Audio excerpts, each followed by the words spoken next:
Hey chess friends, National Master James Canty III here with Chess.com, and today we have game of the day. With the white pieces we have Dragon, and with the black pieces we have Ruby. Okay, so this is actually from the Computer Chess Championship Blitz. Okay, and it was 960, Chess 960 Blitz Computer Chess Championship. If you look at the board here, everything's mixed up on the back rank, right? Chess 960 or official random. I'm sure you guys are familiar with it already. If you're not, you can check many videos here on Chess.com about 960. Chess 960 here, everything on the back rank is mixed up and you can still castle. All the rules are still the same and you still checkmate and you still should play moves in the center. With that being said, this is what Dragon plays. F4, right? Center move, some type of King's Gambit looking, but there is no opening theory at all. After F4, it actually stops E5 from being a move, and it kind of blunts the bishop that's already on B8, so you actually can't move it yet, even though you haven't moved it yet or actually exposed it. So F4 is actually a good move too, as well as the rook is behind it and it has some central control. There's 60 something moves in this game, guys, so we're going to fly through a lot of it, especially for the important part that you got to see what happened in this game. F4 C6, literally doing exactly what we were talking about here, opening up the bishop, but it actually is blocked already. Knight to D3, simple development.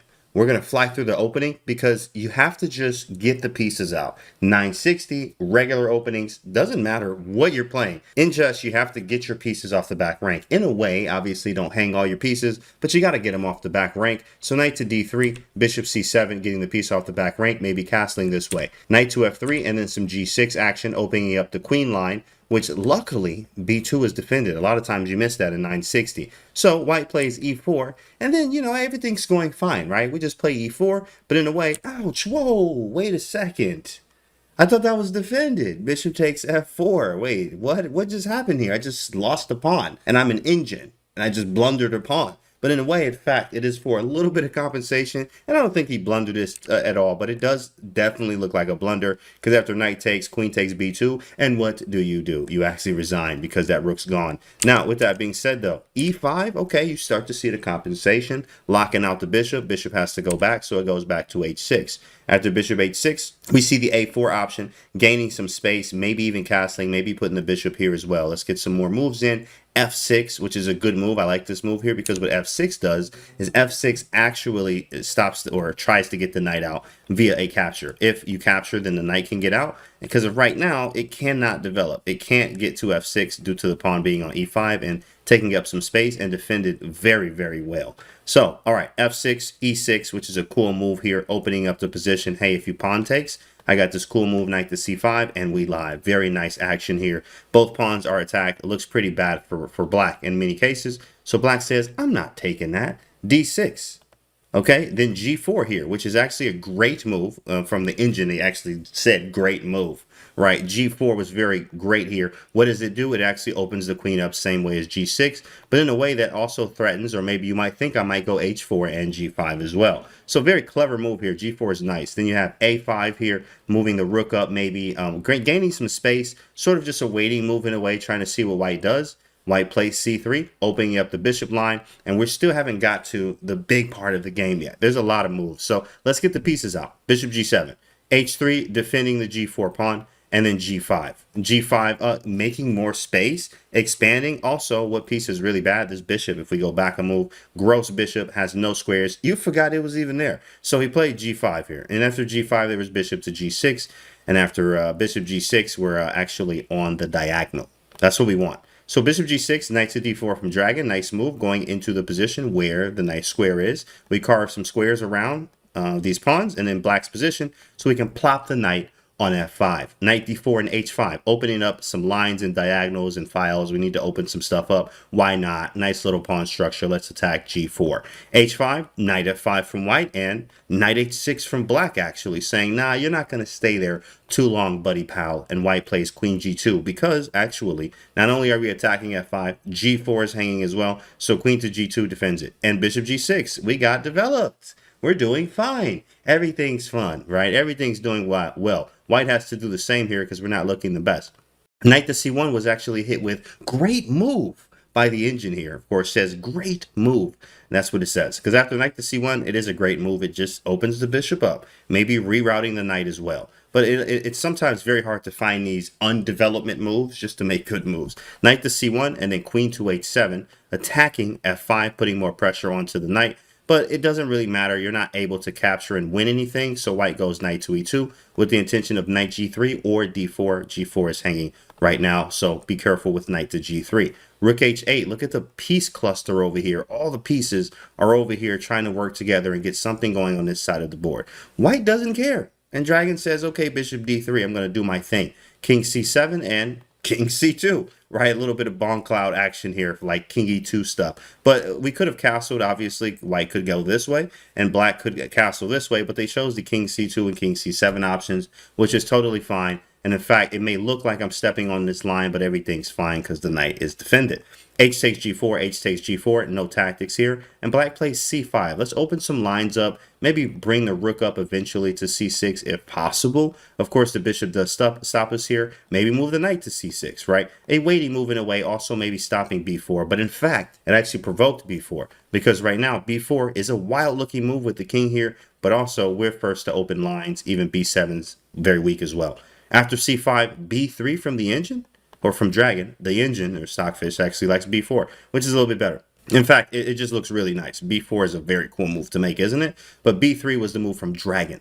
And after b3, there's knight takes f5, g takes f5, and bishop e8. Backing that boy around here, trying to go c6. If you take a quick stock of the position, what's going on, fairly an equal game. Very an equal game. I think white's a little bit better in development. In fact, we know that. This bishop is about to move, and these rooks are going to be connected. When you still have discoordination of the pieces, this isn't even a piece. So, in fact, white is better, but not by a lot. Not as much as you think it would be. After bishop e8, bishop to g3, we got our rooks connected. Everything's fine. Queen h3, trade them. Do we trade? What do you think? Yes or no? You got 3 seconds. 3, 2, 1. It's a no. We're not trading these queens. Queen f3? Absolutely not.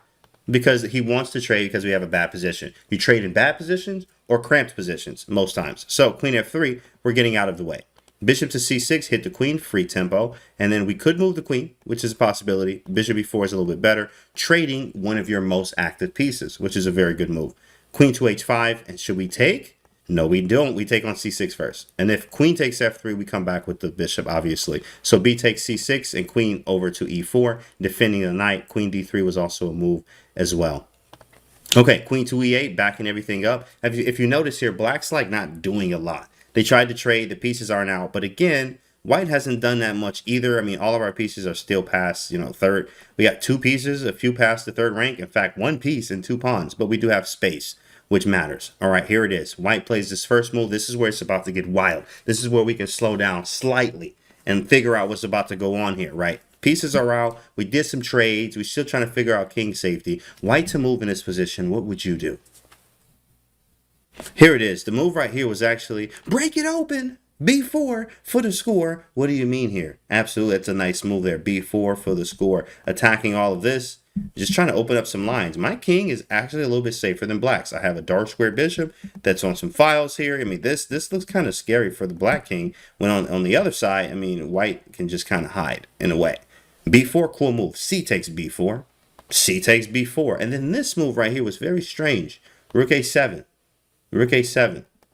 Very strange move. And of course, these are engines playing. They make strange moves all the time. And you do try to understand what this move does. What it looks like it does is maybe some Rook B7 action. Maybe trying to defend this file. Maybe put some pressure here. Maybe they weren't going for Rook B8 because of the fact that the bishop is on this line as well. You don't want to have the bishop and the king and the rook like all on the same line. Also, maybe some Queen A8 action.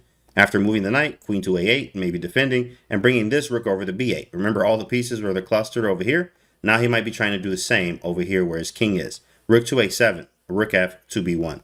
Very nice move. Attacking, maybe pushing. We don't know. Knight to B6, Bishop F2. I love this move. Rerouting, saying, okay, I don't have anything here, but you do. You have a rook and a knight here, which you were trying to avoid. Rook B8 that you ran right into after knight B6. Queen A8, we did get what we wanted here. Maybe bring any other rook over as well. And now it's time to strike. You do not let them just consolidate here. If you let them consolidate, get everything together, black's going to be just fine, minus the big pawn over here. With that being said, it's white to move in this position. What would you do? Here it is. This is what Dragon did. Dragon took this pawn and played B takes A5, and we live. B takes A5, bishop takes B6 is coming. Oh my goodness, is this over? Is this just game over right now? Well, in fact, evaluation right now, spoiler alert, is +4. But you got to prove it. You got to prove the +4.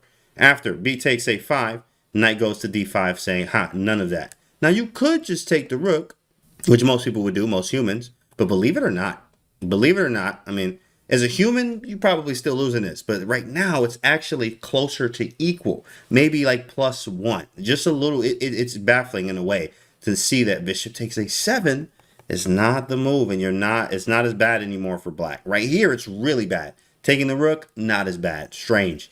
But after knight to D5, white plays bishop to B6, beautiful move. Attacking, if knight takes, pawn takes, we get the fork. This one's going to be over real soon. So after bishop B6, king to C8, I'm kind of safe here. I'm about to move my rook next. You didn't take it? Cool. Well, we should be good. You maybe could take it now. In fact, actually taking it now is a complete difference, and you can take this rook and be in a winning position. Again, as humans, we should be able to pick this up and win this. Very, very, very hard for a human to defend positions like this from the black side.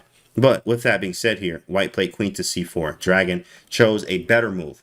When you find a good move, you look for a better one. He also sees rook a5 is coming. That is definitely or rook h4, some counterplay, which does happen. Rook h4, knight d4. Okay, after knight d4, there's rook to a6. So he's like, you're not going to take it? Cool. I'm going to move it. Rook a6, getting it out of the way. Knight b6 could be a thing, but black is getting squeezed. You can't move anything. Oh, and you forgot. You got a pawn over here. You're literally playing down a piece. Now, you could eventually maybe try to get this going, and that's the only way you're getting this bishop out. Other than that, you're just playing down a piece. So, right, okay, white plays rook to a3. I thought this was a pretty cool move. You need more pieces. It takes 3 or more pieces, usually, for a successful attack. So sometimes you need 1 or 2 to sacrifice, and the other ones would deliver mate. I just gave you a hint there. Now, after rook a3, black plays rook to f4. Okay, cool. Rook f4 is on the board. Nice. Now it's white to move here. This is spectacular, by the way. It's about to get crazy. Keep your hands and your legs inside of the vehicle at all times. It is white to move. What do you do? Here it is, right here. Here it is. Queen takes d5. Oh my goodness, that is a queen sack. Nothing like a good queen sack. Queen takes d5. That's a big boy and big girl move there. That is ridiculous. Big engine move. Queen takes d5. Right, what's the intention? Well, let's see it. Now, of course, in the game, rook takes b6 happened. But you got to see what happens if the queen, what happens if they capture it?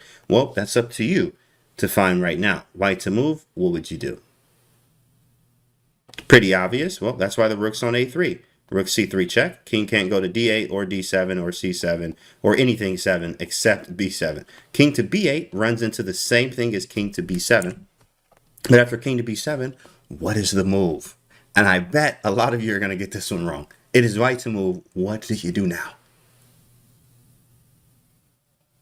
Here it is. Many of you thought it was rook c7, right? Rook c7 check. Knight c6 probably. Oh, maybe taking a check here. I hope you did your puzzle rush today. Bishop a7. Oh my goodness. Oh wow. Bishop a7. That is ridiculous. That's disgusting. By the way, it's a check, right? Nice check here. You can't block with. You can't go this way. Blocking with the rook leads to mate. And I'll actually show you here. Takes, and checkmate. And actually, sorry, queen here. And this is going to lead to mate 2 different ways. You can actually, I mean, there's like 4 different mates here. Knight c6 mate, you have, or coming with mate. Takes here, and then check. And then knight c6 is mate that way. There's a mate that way. But, of course, if king takes a7, well, look at the little smother. Oh, man, he's made it. Psych. Now he's made it. Look at this. Beautiful. Checkmate. Queen sacrifice. Bishop takes a7. Your king is forced. Well, not really. You have rook b6, which we just looked at. But king takes a7 leads to mate no matter what. Beautiful queen sacrifice from Dragon. Queen takes d5. Now rook takes b6 and says, okay, you didn't accept it. Cool, at least I'm winning. Rook c3. Now we're going to make sure that this stays pinned. You can't move anything. And as we fast forward, rook takes d4. Queen takes d4. Rook takes b1. King takes b1. When the dust settles, look at the position. Look at the position. I'm up a piece. White is up a whole piece right now. Now, for the people that's like, what do you mean he's up a piece? He has a bishop on the board. If you want to call that a bishop, right? This is not, it can't move anywhere. It doesn't do anything. So we're just up a clean rook here. It's also, if you do get it active, we are still up an exchange, pass pawn, weak king. Everything's terrible. Let's fly through the moves and the precision. Queen takes a5, rook takes c6 with check. King b7 and queen to d5 or e4, which is really nice. Of course, the discoveries are everywhere. Queen to d e5. And then queen to c2, and oh, he's hanging mate. He's hanging mate. Oh, you forgot that bishop can't move. Right, so you're not hanging mate at all, in fact, because it's not a piece. Queen d4, rook c7 check, king a6 check. Right, and of course checking here. I mean, this is just over here. Anyone and everyone should, we say should be able to win this one. Rook takes e7, bishop h6, and this is history. Let's just fly through the rest of the moves here after we have pushing, right, taking on f6, taking on b6, or h8, h6. It doesn't matter here. And the rest is just, you could have done whatever here to win this game. At this point, check, and watch the precision here. Check there, or actually, sorry, it wasn't even a check. Like, rook f4 is like mate in 2. Everything else mates in whatever, but rook f4 is mate in 2. Like, that's just nuts that they find this kind of stuff. Dragon did a very, very nasty game here with that queen sack on d5. It's chess 960. It's Blitz. That was amazing. I hope you love this game. But I'm National Master James Cantor III here with Chess.com, and I'll see you guys on the next video.